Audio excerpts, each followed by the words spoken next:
Right before we jump into this video, if you haven't signed up for the FroKnowsPhoto email list, just look for this orange box over on the website, put your name, email address in the box, hit send it, and I will send you a free guide to capturing motion in low-light situations. Jared Polin, FroKnowsPhoto.com, and this video is to help you understand the differences between mirrorless cameras and digital SLRs. Now, I made a video roughly 3 years ago where I went over the same exact thing, but a lot has changed since 2015. We're now here in the fall of 2018, and I wanted to update this video, so let's start taking a look at the differences between mirrorless and digital SLRs. So let's start with the digital SLR. What does it stand for? Well, single lens reflex is what SLR stands for. Back in the film days, it was SLR. When you come out with digital cameras, you put a D in front of it, you get digital SLR. Now, what's going on inside of that camera is that you have a mirror box, you have a pentaprism, which is how you get your optical viewfinder. When you take a picture, the mirror flips out of the way, blocking the viewfinder, letting light go through and exposing the sensor or the film, and that is how an SLR works. Now, on the flip side, in a mirrorless camera, you do not have a mirror, thus why they call it mirrorless cameras. You probably all have a mirrorless camera in your pocket or on your desk or somewhere right now, or maybe you're even holding it because you're using a cell phone. Every cell phone is a mirrorless camera. Point and shoot cameras tend to be mirrorless, and now you have cameras that act similarly to DSLRs, except they don't have mirrors in them. They started to change the technologies and evolve how photography is being done today. 3 years ago, the mirrorless technology had a lot of differences than where we are now. There weren't as many joysticks and buttons and lenses available, and there weren't as many camera options, and today we've got Sony, Nikon, Canon, Fuji, Olympus, Pentax, I think that names most of them. There are a lot of different cameras out there that have moved into the mirrorless world, and now, more than ever before, the lines are starting to blur between DSLRs and mirrorless cameras. Let's talk about the differences in size between a mirrorless and a DSLR. DSLRs tend to be larger, thicker, heavier. They take up more space because they have to have that mirror box and the pentaprism inside. On the flip side, you have the mirrorless cameras, like the ones you see right here, tend to be thinner, smaller, and lighter. Now, that may also mean that they're not built as robust, where something like the D5 is built extremely weather sealed, the D850 is weather sealed and it has the magnesium alloy bodies. They tend to be a little more robust. But as we've started to see with the announcement of the Nikon Z6 and Z7, those are fully weather sealed, they're protected, they have the magnesium alloy body, so those are starting to be built more robust. Now, in terms of size, if you're out there shooting a job, somebody may look at you and be like, wow, that mirrorless camera is small. You may not look as professional. Now, I know that sounds like something you may sit there and say, well, that's stupid. Well, people don't always understand that just because the camera is smaller, thinner, lighter, and more compact, doesn't mean that it's not as good as something like this. That's just something you may need to educate a consumer on or a customer of yours and tell them, no, this is a actual top-of-the-line camera. It's beautiful. It's going to get great results because I know what I'm doing as a photographer. DSLRs tend to have less electronics in them because they don't have an EVF, or generally speaking, in-body stabilization to stabilize your shots. Now, mirrorless cameras have a little more technology built into them, a lot more electronics, so they tend to be a little more, I would say, dainty, but like I said a couple of seconds ago, that's all changing because these are being built more robust as time goes on. Now, let's talk about the buttons. A couple years ago, mirrorless cameras had less buttons. It seemed like there was a race to get to a smaller, thinner, lighter body, which meant you had to cut out on joysticks and extra buttons that were better for changing quick functions that you needed to change. Whereas DSLRs tend to have a lot of buttons on the top of the camera, on the back of the camera, on the front of the camera, but now we're starting to see that the mirrorless cameras have fully caught up. They have the same exact buttons that the DSLRs have, and that all seems to make the line blur even more today. So as time goes on, we're starting to see that mirrorless cameras are not really focusing on being much smaller, much lighter, much more compact, Because what you realize as you start to put bigger lenses on these cameras, you want to have more stability in your hands. But what happens to some of these mirrorless cameras is when you adapt DSLR lenses to them, the balance seems to be off. Or when you get those larger mirrorless lenses, like this one right here, it kind of makes the balance feel a little off. So the race to the smaller cameras and lighter cameras is kind of over. They started to go to the bigger size cameras because it just feels better in your hands. Also, if you have large hands, sometimes the mirrorless camera may feel a little tougher to hold onto, whereas the DSLRs have been designed this way for 20, 30, 40 years or longer to fit better into your hands because they're larger and more robust, but the lines are blurring and everything is coming back to the middle where they're basically having the same buttons and the same feel. Now let's talk about lenses. One of my major complaints with mirrorless cameras of the past is the fact that you didn't have native lenses to put right on the cameras without using adapters. Now for the Sonys for many years, there are third-party adapters that allow you to take some of the Nikon, Canon, and other glass and use it on the front of a Sony mirrorless camera. Now there were trade-offs. It didn't always focus as well, but they've gotten better and better. Now with the introduction of the Nikon Z series and some of the mirrorless cameras from Canon, there are native adapters that allow you to take a DSLR lens and adapt it seamlessly, perfectly to work on your mirrorless camera. So now that that's happening, it's making mirrorless more enticing because you can use all of your older lenses or some of your older lenses on the mirrorless cameras without losing much of the functionality, if any. Another thing that mirrorless cameras have done is shrink the flange distance, which is the distance from the back of the lens to the image sensor. Now, because in a DSLR, you have the mirror box, you had to keep the lenses further away from that area because you didn't want it to hit the back of the lens. But now, with a smaller flange distance and newer lenses being built specifically for the mirrorless cameras, you can get sharper images edge to edge because the lenses are closer to the sensor. Now, because of the smaller flange distance on the mirrorless cameras, you're going to start to see a lot more native lenses being made, meaning there's really no reason to say, well, I don't want to go to mirrorless because they don't have the lens selection that my digital SLR once had. Now, let's talk about battery life. One of the major complaints about mirrorless cameras in the past is that it would go through batteries in a matter of an hour or less. Now, there's still some mirrorless cameras that don't have great battery life, but they've changed in leaps and bounds. The Sonys have tremendous battery life now with that Z battery that they use. You're getting close to 1,000 shots and a lot of video on one charge of a battery. Now, DSLRs on the other side tend to have longer battery life for shooting still images. The reason is you don't have to power an electronic viewfinder. Your sensor isn't always on receiving a signal that has to put through the EVF. So what happens is when the mirror flips out of the way, that's when your sensor turns on and uses power. As soon as it flips down, it's not using as much power. But on the flip side, when you flip the mirror out of the way on a DSLR to shoot video, it's now a mirrorless camera because it's using the sensor just like it would use in a mirrorless camera. You just don't have an electronic viewfinder because what's happening is that the mirror is blocking the optical viewfinder.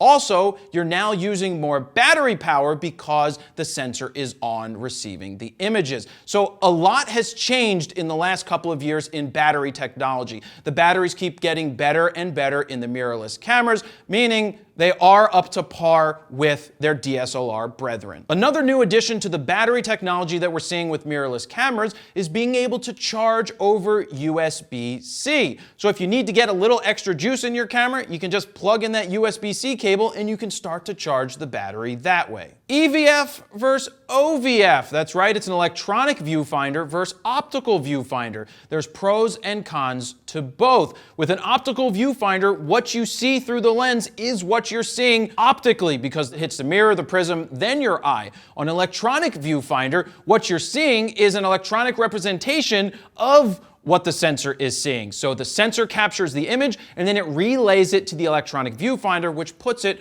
right in front of your eye. Some of the benefits of an EVF is that it puts a lot more information right in front of your eyeballs. You can get things in there that you could not put in a DSLR in the optical viewfinder. Things like the histogram, focus peaking, zebra lines, audio levels. It's putting all of that right in front of your eye, which also means when you're shooting video, you can shoot video holding the camera right up to your eye, whereas with a DSLR, you can't do that with an optical viewfinder. You then have to switch over to using the back of the screen and then maybe put a loop on it so that you can see it in bright sunlight. In my opinion, an optical viewfinder is going to be sharper than an electronic viewfinder, but electronic viewfinders are getting better and better as new cameras keep coming out. Now, one of the things that happens with a DSLR is when you take a picture, the mirror flips up, which means you're getting blackout in your viewfinder. With something like the Sony A9, you are getting zero blackout when you are shooting, which means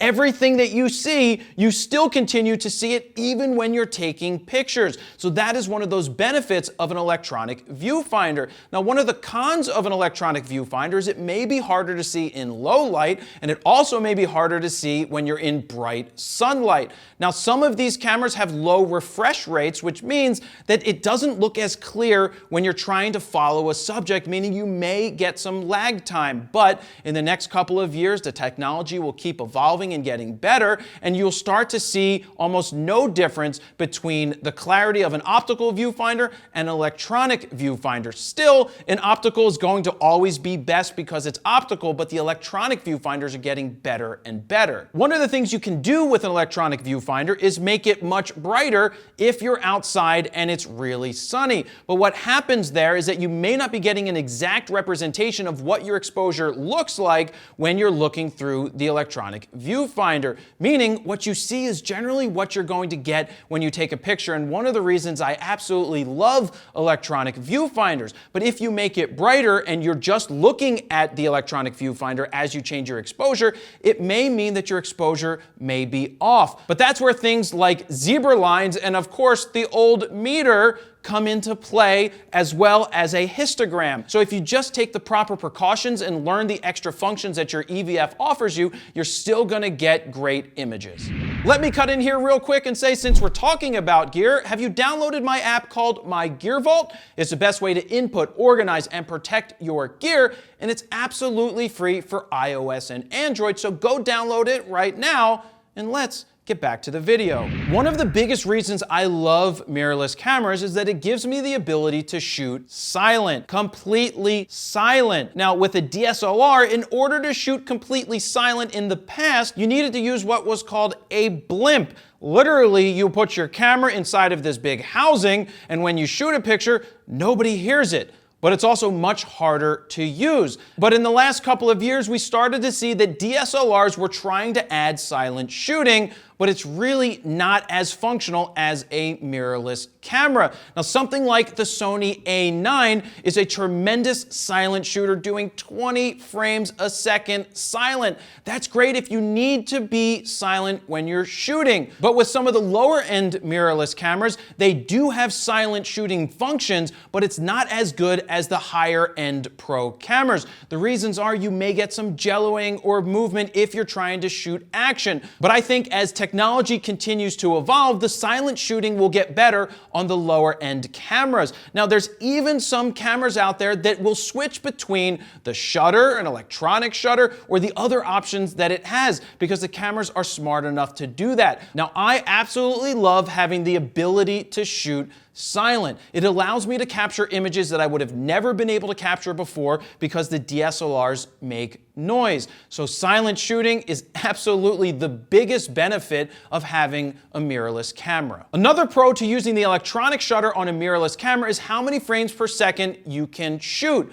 On a DSLR, in something like the 1DX Mark II, which is a $6,000 body, you can shoot 14 frames a second, or 16 if the mirror is locked up. But there are limitations, and that won't get much further than they are today. But with a mirrorless camera, you can shoot 20 frames a second full frame with a Sony A9. You can shoot 10 frames a second with the electronic shutter of the Sony A7 III, and based on its price, that's basically an entry level into a full frame mirrorless camera. That's tremendous, but also with something like the Sony RX100 Mark VI, you can get 24 frames a second because of that electronic shutter. You'll never see the same amount of frames per second in the lower end DSLRs, and I think at some point they hit the limit of what you can actually capture in terms of frames per second, because that mirror has to flip out of the way, the shutter has to do its thing. But at this point, I suspect that most of the technological advances are going to go into the mirrorless cameras. Now let's look at the differences between the autofocus systems that you find in a DSLR versus a mirrorless camera.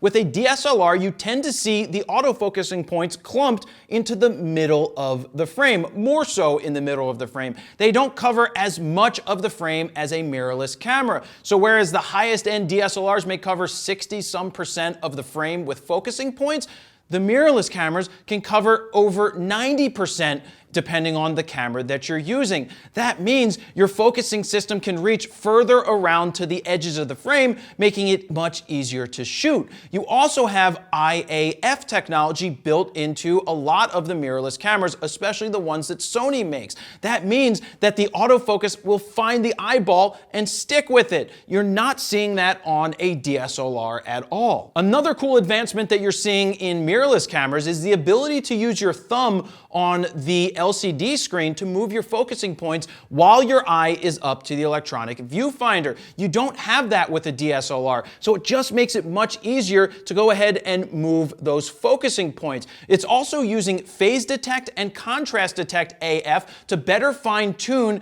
your autofocus of your mirrorless cameras. Now, DSLRs still focus extremely fast and really well, but I think in the future, as technology continues to advance, the autofocus is one day going to surpass the quality of DSLRs with mirrorless cameras. IBIS, or in-body image stabilization, is something that you find in a lot of the mirrorless cameras. Now, what that's doing is stabilizing your movement, or any lens that you put on that mirrorless camera will then become a stabilized lens, where on a DSLR, there's very few cameras that have in-body stabilization built in. It's just more difficult to put that into a DSLR because there's not that much in the way of extra room. Having in-body stabilization built into your mirrorless cameras will lead to sharper, more stable photos as well as videos, especially over the DSLR. One major difference between a mirrorless camera and a DSLR comes when you are changing the lenses. When you change a lens on a DSLR,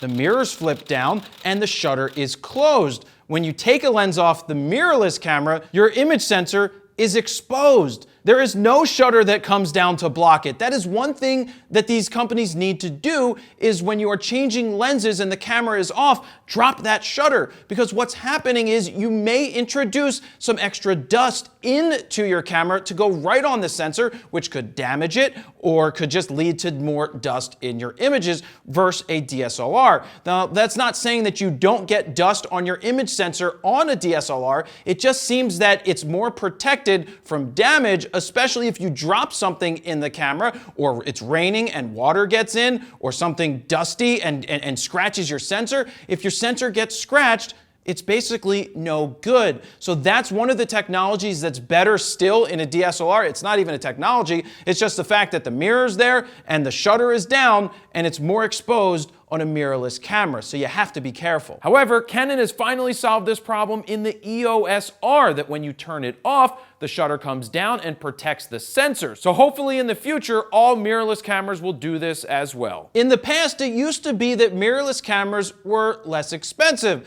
They were smaller, lighter, cheaper. But now the lines have been blurred, whereas a DSLR camera that's in the mid-range is the same price as a mirrorless camera in the mid-range. It's all changed from a few years ago. The technology continues to evolve in mirrorless cameras, and this clearly is the future. So I wanted to make this video to help you understand some of the pros and the cons of mirrorless versus DSLR. So hopefully this helped you out. If you have any questions or any comments, please leave them down below. Don't forget to give this a like, a thumbs up, because that definitely helps. If you liked it and you're not subscribed, please go ahead and hit that subscribe button. And that's where I'm going to leave it. Thank you very much for watching. Jared Polin, FroKnowsPhoto.com.